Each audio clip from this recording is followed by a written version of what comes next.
Assalamualaikum warahmatullahi wabarakatuh. Alhamdulillahi rabbil alamin wal 'aqibatu lil muttaqin wala 'udwana illa 'alal zalimin. Allahumma shalli wa sallim wa barik ala sayyidina Muhammadin, amma ba'du. Sahabat channel ABM TV yang dirahmati Allah Subhanahu wa taala, gimana ikhwan fillah? Sehat semuanya? Semoga Allah melimpahkan keberkahan, kesehatan, dan kita dijadikan hamba Allah yang taat beribadah. Dan yang mempunyai hajat, semoga Allah kabulkan hajat-hajatnya. Yang mempunyai hutang, semoga Allah kasih jalan untuk bisa melunasinya. Amin ya Allah ya rabbal alamin. Ikhwan fillah yang dirahmati Allah Subhanahu wa taala, Al-Quran merupakan pedoman hidup manusia, yang mana ketika kita menjalankan kehidupan dunia ini, menjalankan ketentuan yang sudah termaktub dalam Al-Quran, maka hidup akan terasa mudah, hidup akan terasa ringan. Bahkan segala masalah pun akan cepat datang solusi, dan hajat-hajat pun juga bisa bisa Allah kabulkan. Karena apa? Di dalam Al-Quran itu lengkap. Ketika kita berbicara tentang usaha, Al-Quran menceritakan bagaimana usaha yang akan dapatkan berkah. Ketika kita membahas tentang keutamaan ibadah, Al-Quran menjelaskan. Di dalam Al-Quran itu ada. Ketika kita membahas tentang bab nikah, nikah pun juga ada, diatur dalam Al-Quran. Tentang kehidupan sosial kita dan tentang kehidupan yang berurusan dengan pertanian, Al-Quran membahasnya. Tentang kehidupan di akhirat, Al-Quran lebih menjelaskan. Tentang tatanan kehidupan dunia, bumi dan langit, Al-Quran sudah menjelaskan. Maka di dalam Al-Quran itu komplit ikhwan fillah. Nah, sehingga ada ayat Al-Quran itu ayat yang mengandung mukjizat. Maka orang yang membacanya pun juga, mau mengerti ataupun tidak mengerti, tidak paham, Allah akan beri pahala, Allah akan beri keutamaan.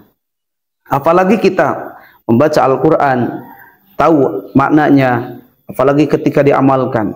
Nah, dan di dalam Al-Quran itu ada zikir-zikir, yang mana zikir itu ditulis di dalam Al-Quran, seperti zikir Nabi Nuh, ya, zikir Nabi Musa, dan zikir-zikir yang lainnya. Namun ikhwan fillah, di dalam Al-Quran ada surah yang pendek, cuman 4 ayat, tetapi kedahsyatannya sangatlah luar biasa. Bahkan di dalam surah ini ada orang yang mengamalkannya, sehingga dijelaskan di dalam kitab Durratun Nasihin, khusus surah ini diamalkan seseorang ketika mempunyai hajat, dan rezeki itu akan berkah, akan mendapatkan berkah. Surah yang dimaksud itu adalah surah Al-Ikhlas, yang mana Al-Ikhlas itu surah mengajarkan tentang ketauhidan, keikhlasan. Bahkan surah Al-Ikhlas juga disebut dengan suratul ma'rifat, surah yang bisa menjadikan sebab ketika kita memahaminya akan lahir kemarifatan pada Allah Subhanahu wa ta'ala. Nah, ikhwan fillah yang dirahmati Allah Subhanahu wa ta'ala, banyak keutamaan ketika kita membaca dan mengamalkan surah Al-Ikhlas. Sehingga di dalam hadis Al-Ba'in, Rasulullah bersabda kepada Sayyidatina Aisyah, la tanami hatta ta'amali arba'ata asya'a. Janganlah engkau tidur sehingga engkau melakukan 4 perkara. 1, hatamkan dulu Al-Quran. 2, mintalah syafaat kepada para nabi. 3, jadilah orang muslim ridho terhadapmu, dan engkau harus berhaji dan umrah. Kemudian Aisyah berkata, bagaimana aku bisa melakukan semua itu?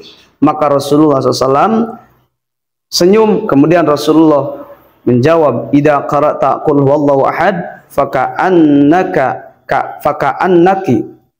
khatamtal Qur'an. Kata Rasulullah, idza qara'ti, ketika engkau membaca qul huwallahu surah Al-Ikhlas, faka'annaki khatamtil Qur'an, seakan-akan engkau sudah menghatamkan Al-Quran. Masya Allah, luar biasa. Jadi ikhwan fillah, ketika kita membaca surah Al-Ikhlas, sama saja kita menghatamkan Al-Quran. Kita baca 3 kali. Bahkan disunahkan sebelum tidur kita membaca 3 kali.